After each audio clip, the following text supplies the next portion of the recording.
Tony, the expiry of resource consents, now that's a minefield. Yes, it is, Rob, and we've had a couple of occasions in the last 3 or 4 weeks where well, there's two lots of consents I'd like to talk to you about. The first one is people's taken use of water. Now, under section 124 of the Resource Management Act, if you reapply for your resource consent within 6 months of it expiring, then you can carry on doing what you were doing past the expiry date. Sounds a very unusual sort of a rule, but that's the way the law is written. And in that 6 months, the intention is that you'll sort out any issues with, in this case, it's Environment Canterbury, and I assume it will apply everywhere else when you're reaching your expiry date. However, if you don't reapply by 3 months in Canterbury, the issue we now have is that it won't be processed. In fact, we won't even get what we call a Section 88, which is, yes, it's been received, you've paid your deposit, and it all looks like you've got everything there that you need, and you get a tick off, and you can carry on with the process. In most of the groundwater areas in Canterbury now that are considered to be fully allocated, then that activity then becomes a prohibited activity. So you can't even apply for your resource consent to be renewed. So you lose it, effectively. Can we just look at that schedule again? You've got me totally confused. Okay, I'm sorry, so Tony. if your expiry date is the 30th of June, Yes. then if you apply before the 1st of January 2017, if the expiry date is the 30th of June 2017, And you have already... And you've got your consent. Yep. This is about renewing your consent to take and use groundwater. If you apply before the 1st of January, then you can carry on using that consent, and you can use it past the expiry date, because the Resource Management Act allows you to do that under Section 1, what they call Section 124. So that's just continued use until you sort out any issues you have with the regulatory authority over that renewal of the consent.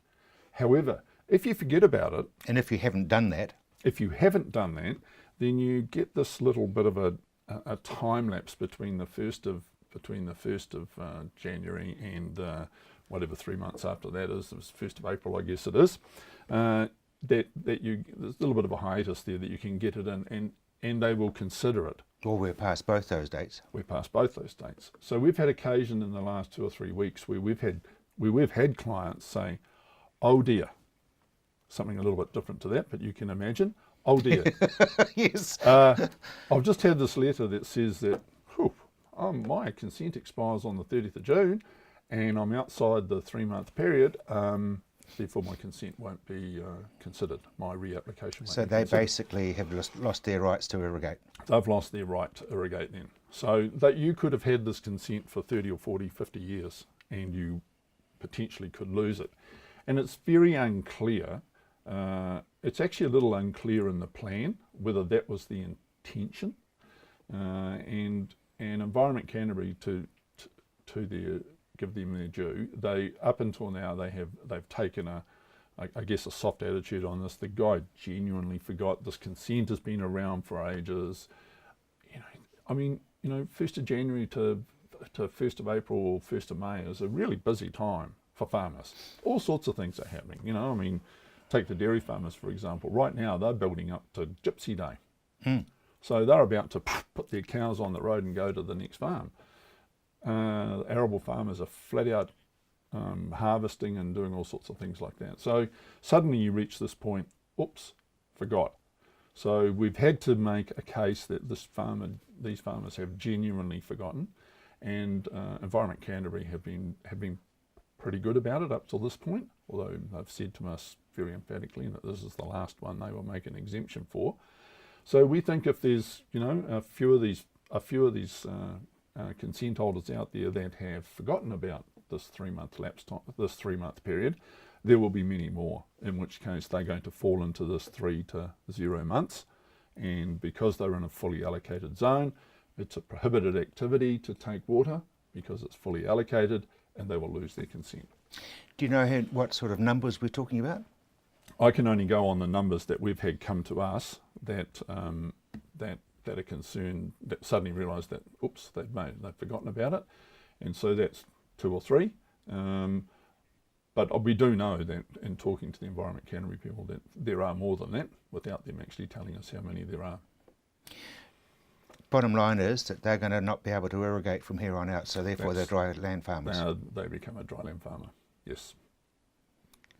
Whew. So quite a, it's, I know what happens with resource consents. You get your resource consent, you either had it for 35 years, and a lot of these consents that are coming up for renewal are those that have 35-year expiry dates on them, but some of them will be 10, and they just get them and, yes, got my consent, it goes in the filing cabinet.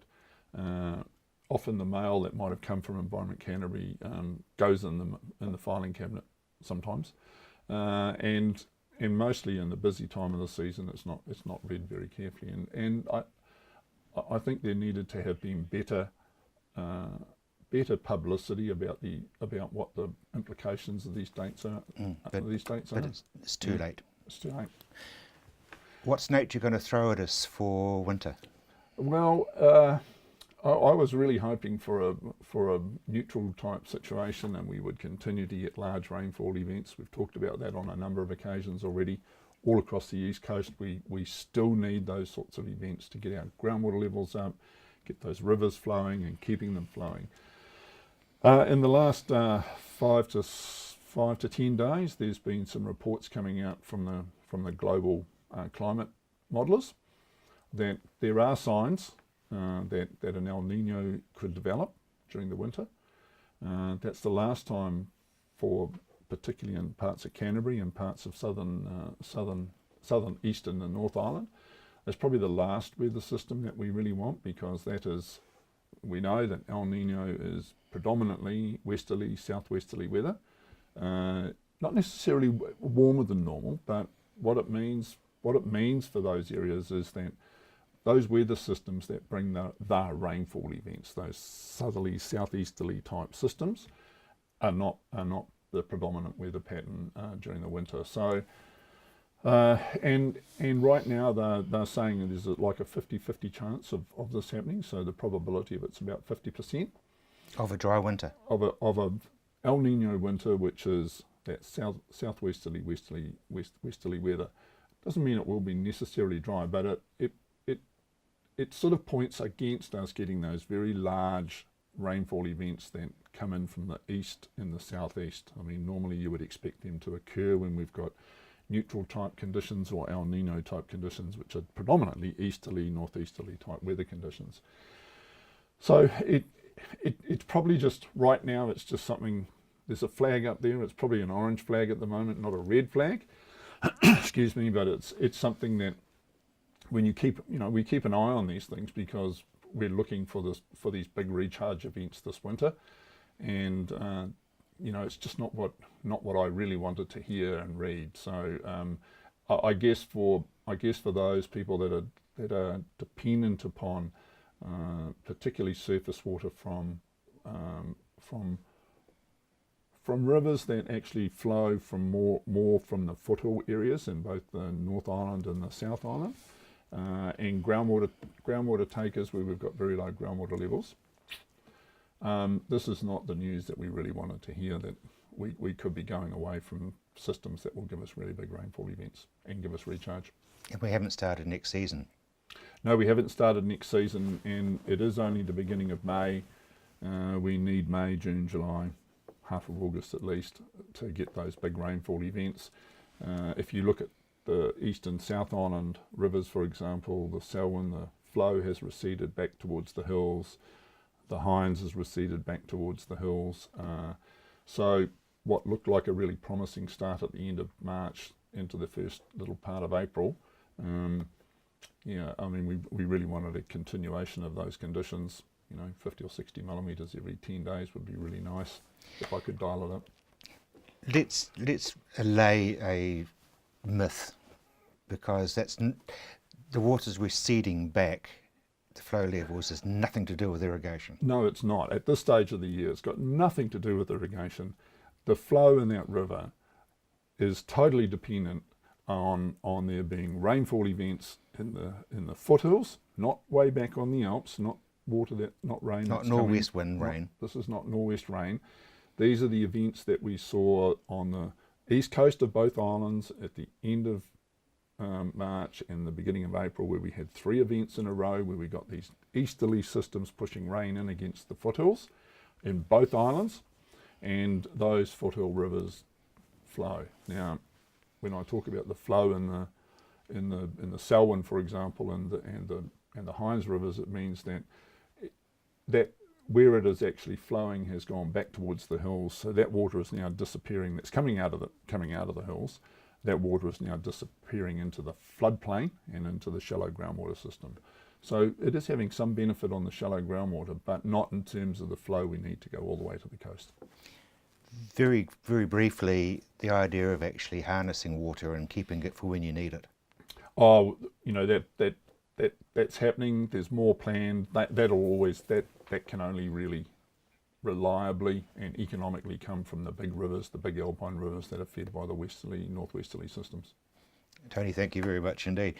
Just a moment or two, we're going to be talking about how you should best market your property and make sure that you get the return that you deserve.